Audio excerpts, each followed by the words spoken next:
So, Right. how do you know when to leave a relationship when you're going through the spiritual awakening process? How to know when a relationship is truly harmful or you're just going through the awakening process, moving towards unconditional love, and this is just part of that process. So, I have Artem here from True Freedom, and he's a spiritual teacher. He has a lot of experience with this. And so, Artem, thank you for being here with me to talk about My this. pleasure. You actually were so helpful to me when I was going through something like this. I had left an abusive relationship with a spiritual teacher and was so confused about it and really was second guessing myself and doubting whether I made the right decision to leave that relationship, whether I should have just stayed and tried to be more unconditionally loving. And so many doubts, really having a hard time forgiving myself because I was going through spiritual awakening, and I could tell I was moving towards that unconditional love, and I was just very confused with the mixed messages I was getting from new age spirituality and from my ex in particular. So yeah, you were very helpful to me in getting clear on what was right for me. But yeah, I'm curious to hear your perspective on this. How do you know when a relationship is truly harmful to you, or it's just the awakening process and what that's like in a relationship with someone? I'm very glad to hear that I was helpful to you for sure. Uh, it's a difficult question. It's actually a very difficult question because it's very confusing and it can be painful. It can be very, very painful in either way, right? Whether uh, it's a relationship that will be good for you ultimately, or whether it's a relationship that you're only in uh, because of your unresolved trauma. So some people use the term trauma bond, I right? do. Yeah, Yes. it's a good term. It's somewhat unpleasant to hear, but a little bit pejorative, I would say. But it's quite accurate. So first of all, first let's speak about a relationship with a spiritual teacher or with someone who is enlightened or claims to be enlightened. Yes. Because there are a lot of people who claim to be enlightened who are very abusive in relationships. Now, this is where it gets uh, difficult to differentiate. Uh, yes, your pain is coming from the ego, sure, right? So all pain, all emotional pain, all pain in relationships are coming from the ego. This is true. But what tends to happen oftentimes in with people whose awakening is quite immature is that their ego or what's left of it, and oftentimes there is a lot left of it. I mean, strictly speaking, the self-realization, the finding consciousness, infinite awareness, oneness, things like that, that's not actually uh, the point where the ego ceases to be. Mm. That's the point where you disidentify with the ego. Yeah. Most of it is still present. You just don't identify with it. But there's a very strong illusion in people that their ego is no longer there Hmm. because they read all the spiritual books. They listen to it. That's exactly how it feels like. They can relate to all of these descriptions. They say that's enlightenment. I don't have an ego. I can behave in any way I want. And I mean, it's true. Enlightenment is freedom, and it is behaving in any way you want. But it's unburdened by the pain, Yeah. right? So the behavior of a person who is completely free and can behave in any way they want, but with the mind unburdened by the pain entirely, or unburdened by the past, is very different from kind of the same uh, all-allowing behavior where a lot of it is still coming from discomfort and pain. Right? So Yes. as Muji once said, enlightenment is not freedom for the ego; it's freedom from the ego, right? But there usually is a period of time where the freedom for the ego is exercised, and sometimes it's exercised in extraordinarily ugly ways, Yeah. which can be emotionally painful for others.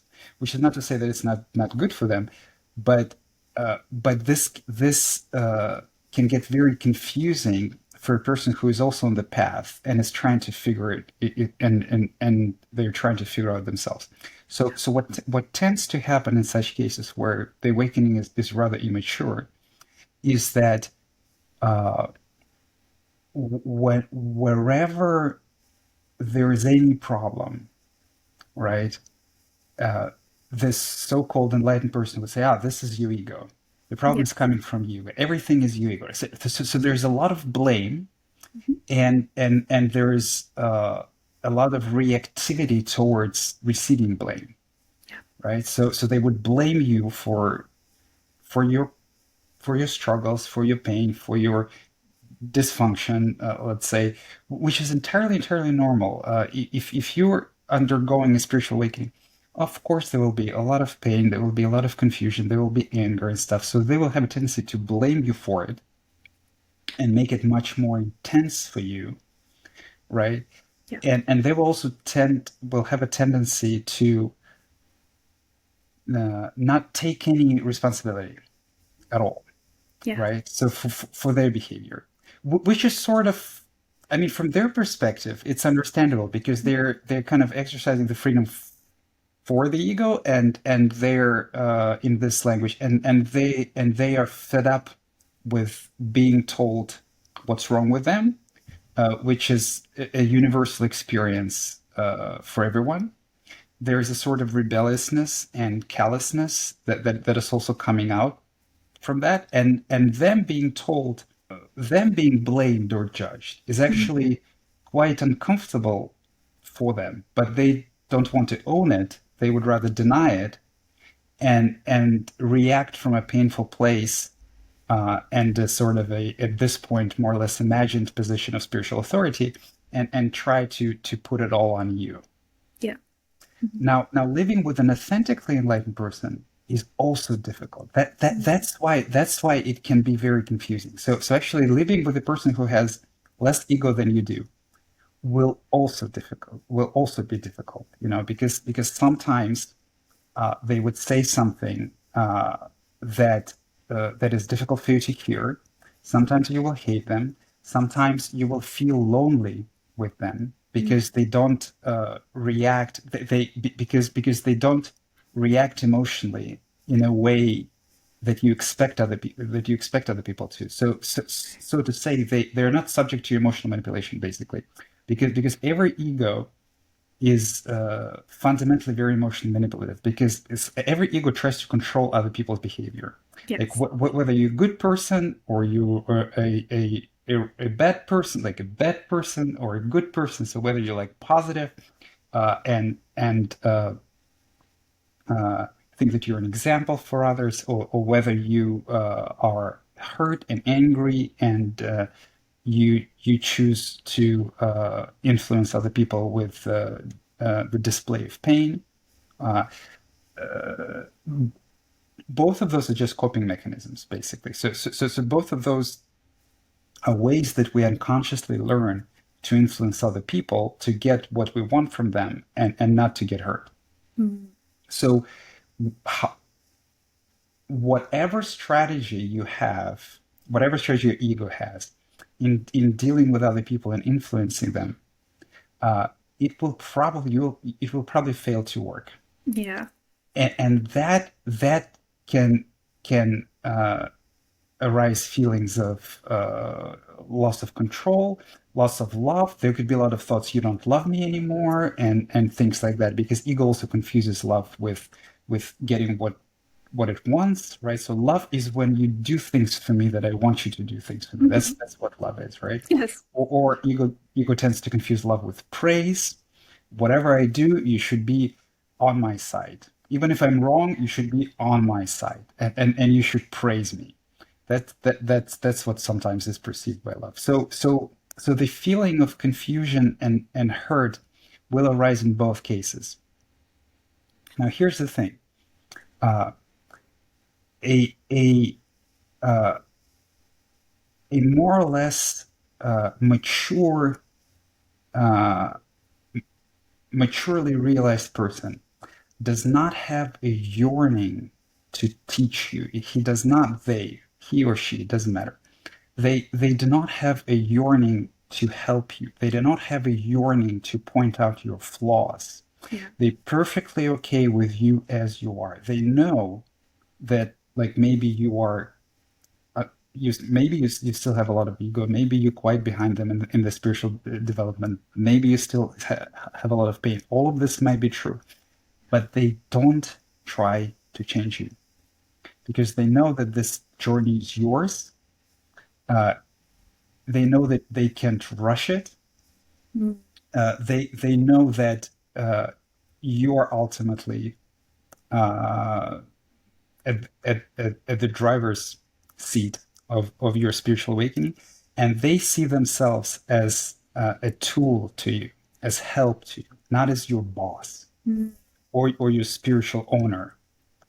So there's a consequence of that, which manifests in their behavior.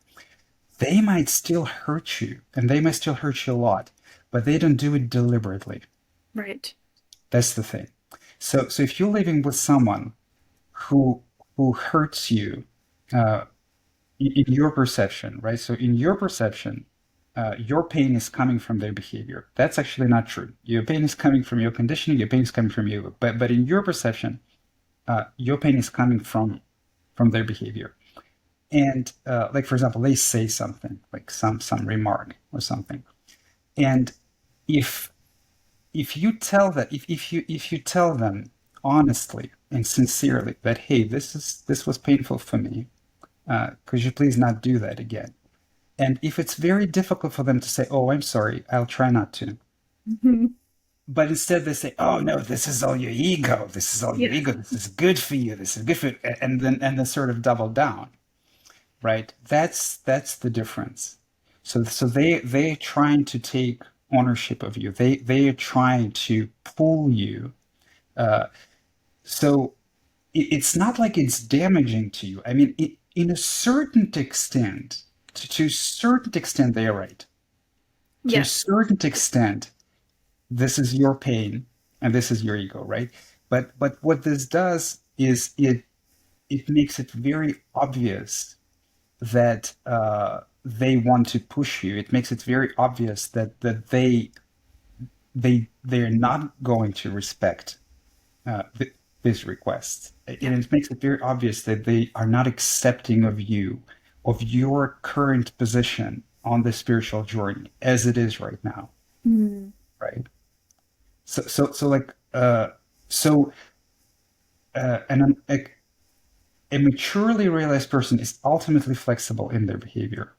It's as easy for them to apologize and try not to do it as it is to keep doing it, Yeah. right? They're not sort of slanted towards the continuous teaching mode.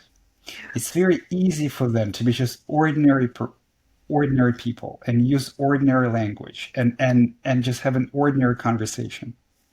And another thing is that a deeply realized, a deeply mature person uh, uh, doesn't try to point out ignorance in you, but acknowledges and rewards any uh, act of sincerity and honesty, because that's what the journey is about, Yeah. right?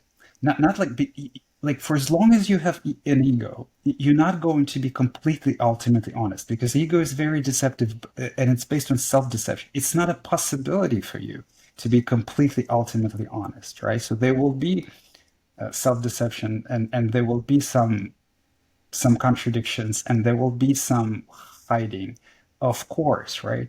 Right. But if if whenever they see that, they want to point it instead of rewarding any step Yes. towards openness, you see, that's not a healthy mode of teaching. So if you say, hey, you know, let me be honest with you. This behavior really hurts my feelings. Can you try not to do it again? And they say, oh, well, that's great. Thank you for letting me know. I didn't know, Yeah. but now I do. And I will try to do my best not to do that again. That's an open, sincere conversation, which is simultaneously is honoring your current position on the spiritual path, even though you will have to deal with this pain later. But it's at the same time rewarding this step that you took towards honesty and sincerity. Because instead of blaming it on them, you're being honest. You're taking responsibility for your feelings, and he meets you, Yeah. or she meets you. Yeah. You know, with someone who I would describe it as an enlightened ego, who basically is just doing everything that they can so that you have this moment of realization. They just don't care about you at all. Yeah. What they only yearn to see is then you're to see like, oh, I realize I'm not my ego. Oh wow, such bliss. And they kind of they had this experience and they think that they take a hammer and they will just uh, hammer you so that you have this experience. That's what they Yeah. want to do. That's what they want to see. It's almost impossible to meet them. It's almost impossible for them to meet you. Like there's always this undergoing conflict. So it's like with them, for as long as you're not with them, for as long as you're not realized what they have realized, they're always in sort of a conflict with you. Yes. It feels like it, Yes. you see. But with an authentic enlightened person, it doesn't feel like it. So they can be ordinary. They can just live an ordinary life Mm. with you. You see. This is So so so there are important. Yeah. what okay? Thank you. No, I was gonna Do say you this is recognize some of that? But because I haven't even spoken to your ex and I don't know much about it, but do you recognize some of oh the things? Okay. yes, and that's why I feel like it's so important to have this discussion because there's a lot of what I call fake gurus out Yes. there who have either had a Tremendous glimpse amount. of Most of them awakening, actually. yes, exactly, or Yes. who maybe are self-realized, enlightened. I don't know what terms people are using these days, Yeah, but it doesn't matter yet. they've had that experience, but then the ego is still there, and Yes. they are very actually harmful. And that was my experience. I was very misled by this person. He actually was not leading me Yes. towards more honesty. I was just getting more defensive and more confused, and And so it will well of course, right? Because if a teacher uh, inflicts more pain on you than you're ready for, yeah, then they're doing a disservice to you. Then your tendency will be to close up. Your tendency will be to go back into your shell, to run away from it. yeah, You see, it's a very gentle process. So just like opening up in awareness, just like learning to love yourself, is a gentle process, even though it's extraordinarily painful. yeah, But it is still gentle, right? It cannot be rushed, right? So a good teacher will not try to inflict more sort of truth on you, which is the same as pain, because truth is very painful. But they will not try to inflict truth on you to right, sort of force it on you more than you're ready. So they will meet you where you are. But of course, it will be hard for you to meet them where they are. So there will be some, but they will try to meet you where they are, where you are. They're not going to try to push you. right, Like if you don't feel accepted, if you feel constantly judged, right? And yes, sometimes you will feel judged even in the presence of an enlightened person who doesn't judge you at all, right? Because the mind does that, right? So there could be just a complete silence and nothing at all. And you right, will feel, you will feel. But if it's obvious on the level of behavior that there is a continuous judgment and pointing out of flaws in hmm, you, right? And yeah, you kind of don't even have the space to be honest. Like you try to be honest, you try to be sincere with regards to the difficult experience that you're going through, and back you receive even more judgments and more accusations and more. Then that's not authentic, deep realization yet on behalf of this person. no, and that was my experience, and actually, it was quite striking to experience you as a teacher and just interact with you after being with him. And the biggest difference I noticed is you were able to meet me. You were able to offer that acceptance and unconditional love, whereas my ex, not even close, not even close. I mean, he had moments of that, but not vast difference. Yeah, it just has to do with the with continued practice and the dissolution of the ego. Because in the beginning, I had the same tendencies. Yeah. So I did quite a lot of shit like that with many people, and the best, and they were the best teachers to me in a lot of ways when they rejected me or responded harshly to me or stopped communicating with me. So it's a natural tendency, right? So there is no such thing as uh, going from ego to no ego. It never happens. Mm-mm. You go from ego to spiritual ego first, Yes, to I went through spiritual that. or Yes. enlightened ego, Yeah. and then like there's spiritual ego, there is enlightened ego. Like the really like deep authentic no ego is much deeper than most people realize, and the ego is also very deceptive. The ego always wants to convince you that it's not present anymore. Yeah.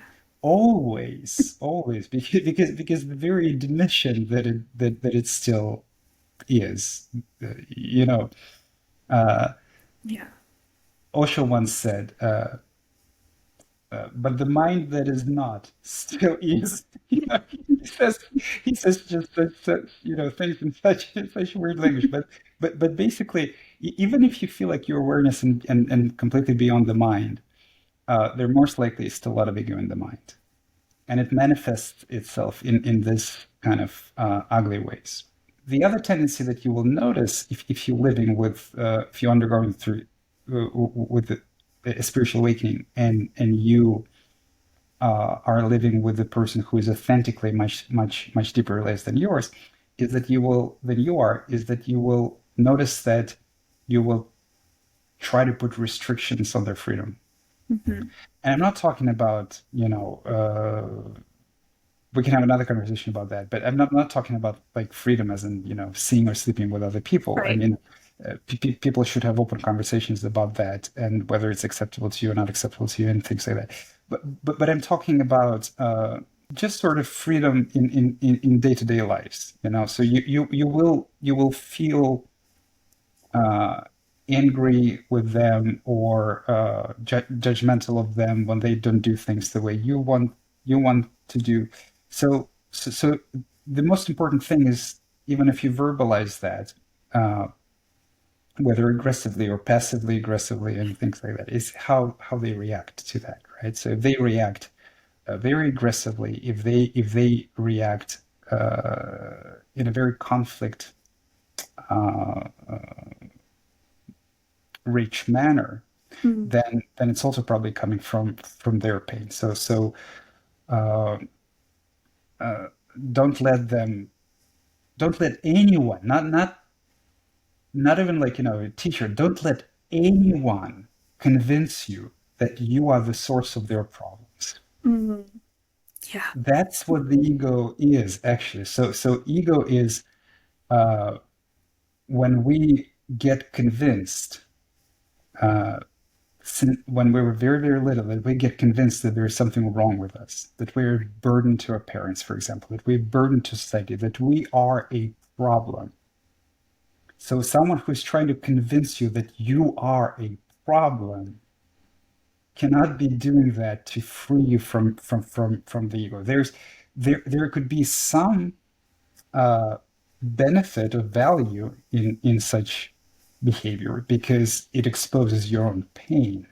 Right. Uh, but if you're ready for that, you will probably already have a very good intuition about what I'm what I'm saying.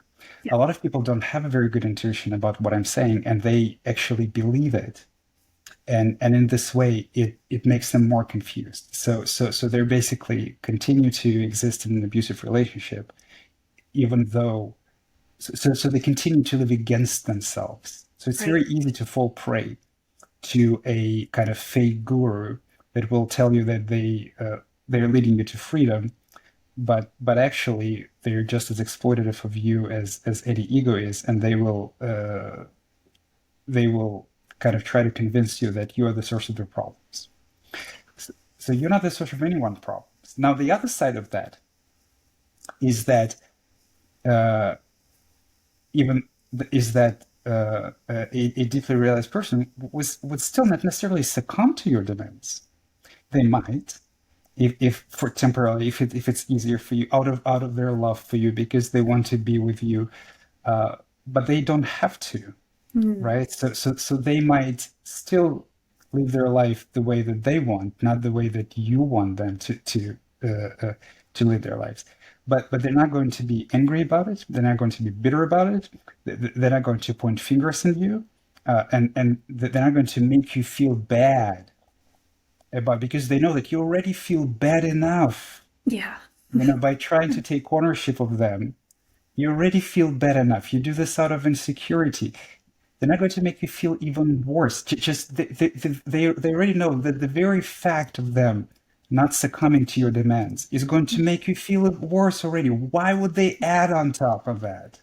Right. You see, so it makes kind of perfect sense to clear mind, but in the state of this delusion of enlightenment, it feels to them, it feels like you are, you know, attacking their freedom, and you must get what you deserve, you know. But they Yeah. forget that authentic freedom cannot be attacked by anyone, you know. So unfortunately, it can be tricky. Yeah. It can be tricky. Uh, the best advice I can give is that trust your intuition. If something feels really, really off, it probably is. And if they don't give you space, especially if they don't give you space to be hurt, if they don't give you space to be sad, you know, it doesn't mean that with anger and hatred, it's a little bit different. I Hmm. mean, a deeply realized person would also give you plenty of space to be hateful and angry towards them without retaliating. Right. But also, being emotionally abusive is to them is also oftentimes not very good for you. So they might sort of carefully, gently put your attentions put your attention back on yourself. Mm. But if they don't give you space to be sad, if they don't give you space to cry, if they don't give you space to be in a bad mood, you know, then this is not and let's say an enlightened relationship. You see? Yeah. I wish I knew all this before I got into that relationship, but yeah, I was very confused, and you walking me through just kind of what you did here was just huge for me. So healing, because yeah, mostly really like what I'm hearing you say, a big difference is when you're in pain, a genuinely enlightened partner, person, teacher would not inflict more pain onto you. Yes, yes, that's the crux of what I'm saying. That's actually a great summary. Thank you. Yes, and a genuinely enlightened person would not add more on to your pain when you already are in pain. Yes. And that was what I did not experience in that abusive relationship. I was in pain, more was coming. It was more blame, it was more my fault. Yes. So, very, very painful relationship. Ultimately, it did bring up my pain in this awakening process, actually pushed me quite deep. Uh, wasn't looking for that, but certainly helped me come out of my spiritual ego for sure. But yeah, it was very confusing. So that is actually, it's a very good thing that you mentioned it, because that Yeah. this actually gives us a segue to the next part of it, Yeah. uh, of the question, because a lot of the same dynamics will be present. Like, let's say if you just two people uh, uh, on the path of the spiritual awakening, not like one claims to be a teacher and you live in with them, or claims to be enlightened, but you both are. I mean, at a certain point of time, probably you will both claim spiritual superiority over each other. That's entirely normal. But if you're both going there, then a lot of dynamics will be present, also, right? Because it's actually quite natural for the ego to try to inflict pain upon another person who's already in pain, because the pain of the other person is uncomfortable for the ego. Yeah. Like for example, if you say something and then the other person is feeling like, let's say you say something and the other person begins to cry. Mm. Now, most likely you're going to experience guilt. You don't want to see that. So you will try to blame them for your tears, for Yeah. their tears. Like, oh, stop crying, you see, you're too sensitive, stuff like this is a self-protective reaction. Right. It's the same reason why parents don't like seeing their children cry, and that's the same dynamic. That's the same mechanism which leads to tremendous depression, right? So parents forbid children free expression because it's uncomfortable for them. Mhm. You see, so it's very selfish in its core, but it's going to be present from both sides. If you and in other examples, not just with tears, Right. but in all sorts of examples. So so it's also going to be difficult. Now, at times, it will feel like it is abusive, definitely. So you will see that the other person is abusive. You will see that you are also abusive, similarly, because every ego fundamentally is abusive and every ego fundamentally is narcissistic. It's just a question of how much, right? So we in a society we kind of have a standard that, I mean, this amount of abuse and narcissism is okay, that we would call it healthy, right? And then when it goes over a certain threshold, then we say, okay, so this is clinical narcissism or Yep. like blah blah blah. But in reality, there is it's just a matter of amount, and most people have a tremendous amount of, like, I personally had a tremendous amount of narcissism, and I would never, under no circumstances, be diagnosed as a narcissist by any psychologist. I mean, I worked with a lot of psychologists, but still, from the perspective of enlightenment, I was total narcissist, and never ego is. So, so of course there will be this dynamic, and uh, and at times it will be similar, and painful and difficult. So so to decide of, whether to leave the relationship or not can still be tricky, because at a certain time it will certainly feel like, and it's true, that staying in a relationship will make the unfolding more painful and more intense Right. than being alone, right? So since I often say that the spiritual unfolding is the direction towards discomfort, it's kind of good for you if you can take it. Mhm. But the big question that you have to answer uh, is there authentic, deep love between you, right? So do you authentically want this person to be happy? Mhm. Do you authentically care for this person's well-being? Do you enjoy this person, or Yeah. is this person is just a safety thing for you? You just cling to them because you are scared to leave, right? Is it more difficult to leave, or is it more difficult to stay? Yes. And Yes. usually, if it's more difficult to stay, then there is authentic love, and just the journey is difficult. But if it's more difficult to leave, then you're probably in an abusive relationship, because and that's exactly why you are in an abusive relationship, because it's much more difficult for you to leave than to stay, and the abuser knows it, Hmm. well, consciously or unconsciously. Right. But they feel it. They feel that it is allowed. They feel that they can, That's right? the They power tested it dynamic. Yeah. many times, Yeah. right? So if there's a mutual commitment towards growth, if there's a mutual commitment towards deepening the realization, towards growing together in love, if there's mutual love, then it's best to stay, even if it's very, very difficult.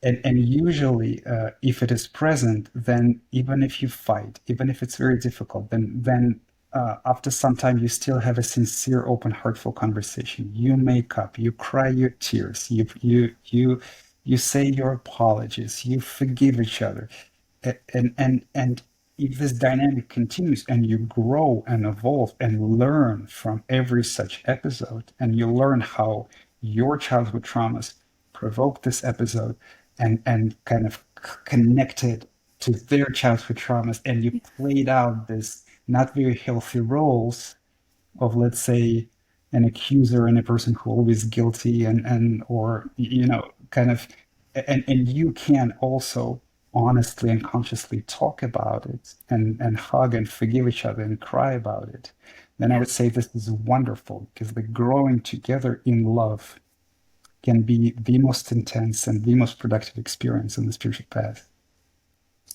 Thank you for that. Because yes, I'm seeing that in my life now. The difference now being in a relationship like that where we are both committed to the growth process and it's really hard at times, but ultimately we do always have those talks and like you said, apologize, forgive each Yes. other, come to mutual understanding. And now I can see the difference between what I had before, which none of that was there. There was no willingness to really grow, take accountability. It's striking the difference. Yes, yes, yes. And by the way, just for the viewers, maybe I wanted to say that that is great that you can recognize the difference, because I wanted to mention that I do not know the dynamics of your current relationship with your partner, Right. and I didn't know, and I still don't know much about what happened with your ex. So I am speaking in general terms, and the fact that you recognize it so easily, Yeah. Yeah. right? It means that that is that is quite deeply true. It's thank you for saying that. It is very different. And I can tell that my intuition, like there's a lot of times where I just want to run away because it's Of hard. My course, yes, my yes, intuition says, yes, no, no, just stay. Let's see what happens. yes, Whereas before, my intuition was telling me, no, this is not right. There's something very off here. right, It was hard. right, I didn't want to follow it back then yes, until I was ready to yes. leave. But yeah, And also, by the way, the point that I oftentimes repeat again and again is that the intuition is the most peculiar thing. It yeah, doesn't it doesn't sway momentarily as emotions do from a day no, to day. no. It's stubborn. That's what It it it feels it, like. Yeah, it only grows. So you see, so if it's like your intuition that you should leave, that's what's best for you. yeah, Will only grow with every like passing month. It's going to be stubbornly there. And yes. it's the same thing with the intuition that you're going to stay. It's like there will be difficult moments, there will be tremendously difficult moments, but when they're over, the intuition that this partner is good for you and you both growing and developing and loving and you should stay will only grow. That's been my experience. Thank you for validating that. Yeah.